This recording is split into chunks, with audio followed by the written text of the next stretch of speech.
Hi, my name is Jason Leon, and I'd like to give you a brief presentation on Scrum. We'll be covering the significance, history of Scrum, and a brief understanding of the framework. I'm a producer, programmer, been so for over 10 years. You can find out more about me at jasonleon.com. Let's get it rolling. So first of all, Scrum is not an acronym. It's borrowed from the game of rugby, and it's meant to give a theme of teamwork, folks working together down in a huddle sort of thing. Here's a specific definition. A project management framework for self-organizing teams, self-organizing is important, utilizing iterative development that is driven by providing value faster. It allows for a steady customer feedback, stable tested code, and reliable release planning. These are the guys that invented Scrum, but they did so with help by adapting other ideas. That's Dr. Jeff Sutherland on the left and Ken Schwaber on the right. It began with a document called the New Product Development Game back in 1986, which was basically a document that looked at the automotive, photo machine, computer, and printing industries and took the companies that were doing better than their competition and evaluated why and how that was working, and thus the sort of iterative approach, as opposed to what we'll talk about in a minute, the sequential approach was born. Here's a brief history, timeline at least. 1986, New Product Development Game surfaces. 1995, Sutherland and Schwaber give their presentation on Scrum based off of what they've learned from studying new product development and other such works. Then in 2001, the Agile Manifesto, which is a summit of a lot of brilliant programmers and project managers get together. Big names like Kent Beck, Lester Clockburn, or Ward Cunningham were all there. That's where the sort of tenets or the tent poles of what Agile, or what it means to have an Agile project, were set to stone. Scrum is not sequential development, or otherwise known as waterfall development or the waterfall model. The waterfall model, if you're not sure if you're using it or not, it basically has a conception and initiation analysis phase up front. Design then comes construction, and then at the close of construction you test, and then from that point forward you maintain it. It came from building buildings, I believe, was where the initial concept actually came from construction. And what it doesn't allow you to do is be agile, right? So the waterfall model, you can imagine, is like a giant luxury liner, huge boat that takes a long time to turn. Whereas iterative development, or what Scrum is more like a motorboat. Very quick on turns, agile. The luxury boat, to continue the analogy, is able to carry a lot of information with it, whereas the motorboat is you have to be selective as to what you're working on at any point in time. These are folks that are using it: Yahoo and Google. They're large companies. High Moon Studios was the first big video game company to popularize Scrum. Here are some of the benefits that you would gain by implementing it for your own projects. One thing I've heard that it's interesting is Scrum allows you to fail faster. That's something you might hear if you ever go to any of the local meetings on Scrum, and it's really true. What it allows you to do is figure out whether something's working or not quickly. So I guess we should probably get into the details of what the framework are now. Let's start with the roles. So here is a picture of the roles. You got your product owner, your Scrum Master, your team, your stakeholders, and your customers. It's that simple. Those are the categories. First is the product owner. So the product owner is a guy that's going to manage your product backlog, and we'll talk about that tool in a little bit. He's also, or she is also, responsible for keeping the product profitable and having the customer's best interest in mind at any point in time. That's the core responsibility of the product owner.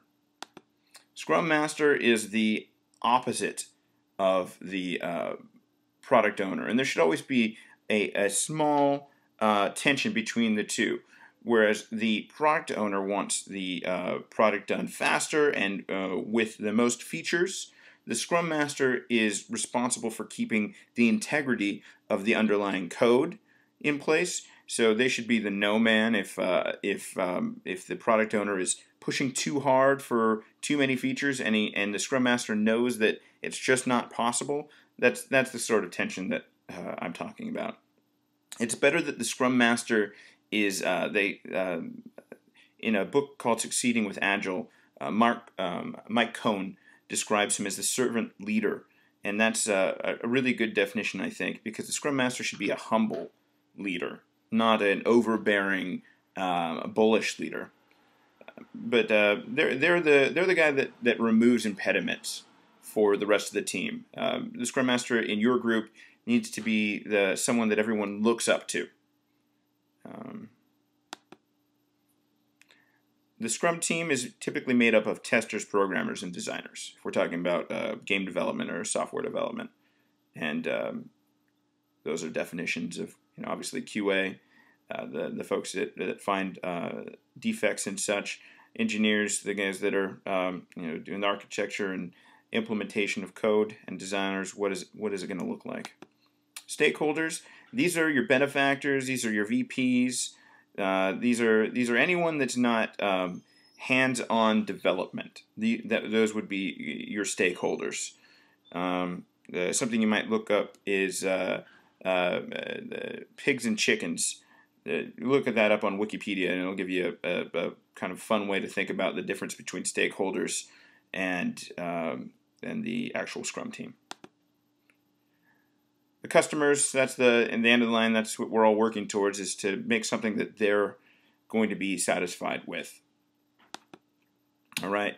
Now, in the Schwaber and Summerland analogies for Scrum, they call this next portion ceremonies, and they say that's let's just go into them.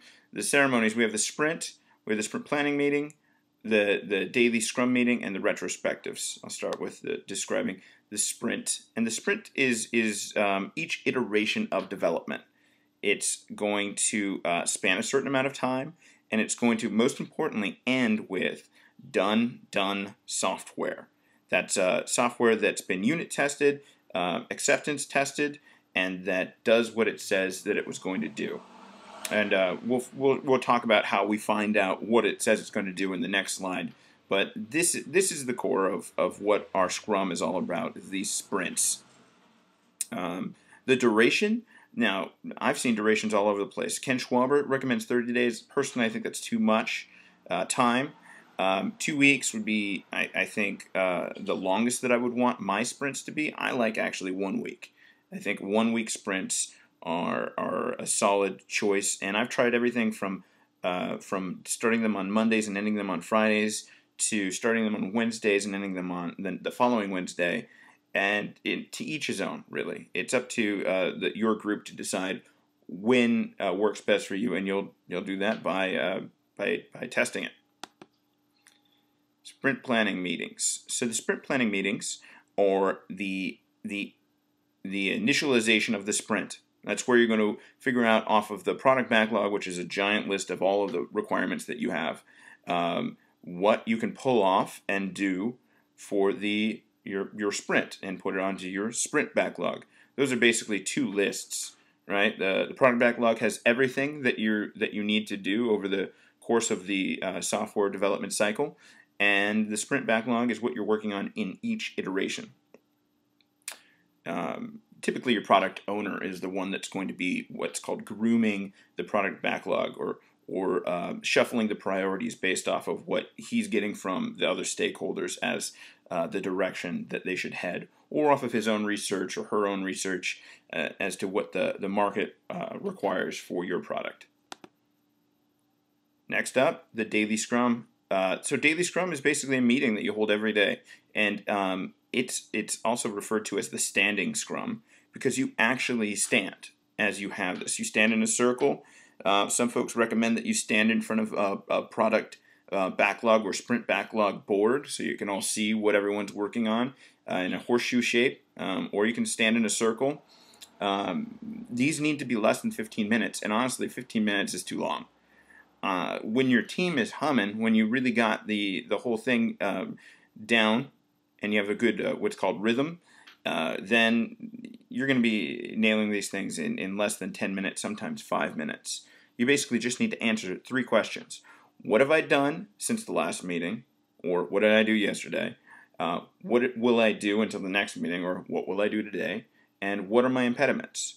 Right? If you answer those 3 questions, everyone in the group, you have a great sense as to how the project's doing.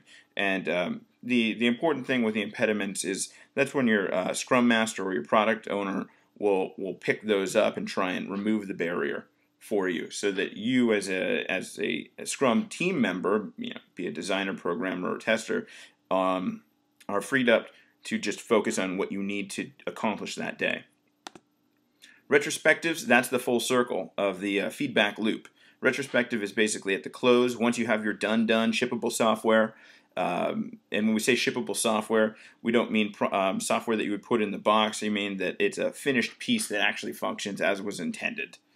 That's where you do your learning, your evaluating. This is the scientific method. We want to evaluate what we just did and see what worked and what didn't work so that we can try and address it in the next sprint.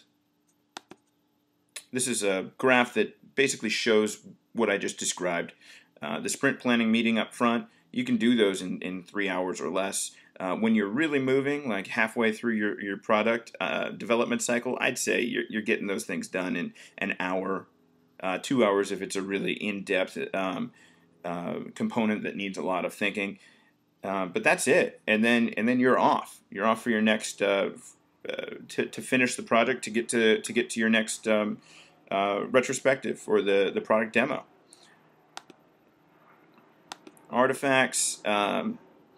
So artifacts are another term that the Scrum that Sutherland and Schwaber use for your product backlog, your sprint backlog, and the burn down chart. So product backlog is just a list of user stories. Is one solution for describing how each of these components are described.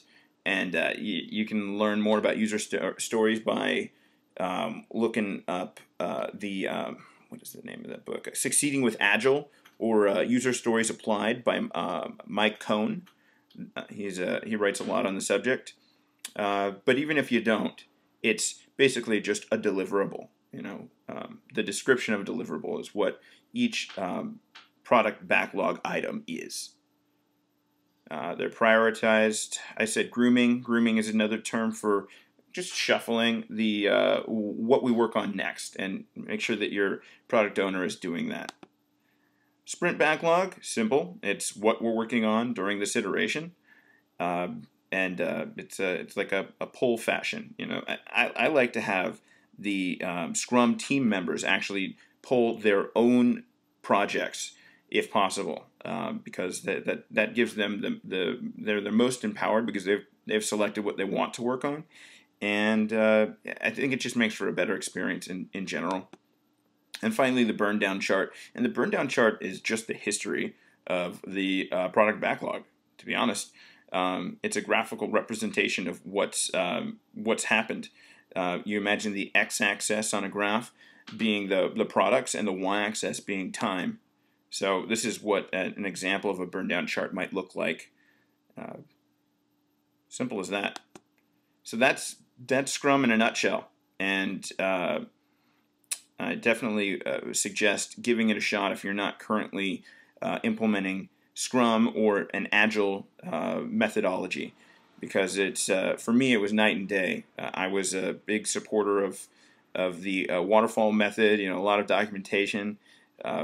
And just over the years, I've gotten more and more into Agile, and I find that Agile is so much more effective and just a better work cycle and work life for everyone on the team. Thanks for listening. If you have any questions, hit me up on my blog, jasonleon.com. Thanks a lot. Bye.